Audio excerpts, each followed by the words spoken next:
Praise lord. ఈరోజు ఒక సామెత నేర్చుకుందామా? సామెతల గ్రంథం 24వ అధ్యాయం 20వ వచనం. దుర్జనునికి ముందు గతి లేదు, భక్తిహీనుల దీపము ఆరిపోవును. అమ్మో, ఈ మాట చాలా భయం పుట్టిస్తుంది కదా. దుర్జనులు కట ఇక ముందు గతి లేదంట, అంటే భవిష్యత్తు లేదంట. వాళ్ళు ఎప్పుడు కనుమరుగైపోతారో తెలియదు. వాళ్ళ జీవితం ఎంత దుర్భరంగా ముగిసిపోద్దో తెలియదు. అంతేకాదు భక్తిహీనుల దీపం ఆరిపోతుందంట.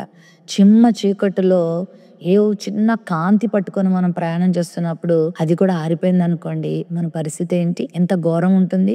భక్తిహీనత, దుర్మార్గపు జీవితం ఇలాంటి గతే ఇస్తుంది. అందుకే దుర్మార్గత కలిగి జీవించొద్దు, దుర్జనులుగా ఉండొద్దు, దుష్టత్వాన్ని మన జీవితంలో కలిగి ఉండొద్దు. దీనత్వాన్ని, పరిశుద్ధతను, మంచితనాన్ని కలిగి ఉందాం. భక్తిహీనతను కలిగి ఉండొద్దు. భక్తిని కలిగి, విశ్వాసాన్ని కలిగి జీవిస్తే మనకు ముందుగతి ఉంటుంది.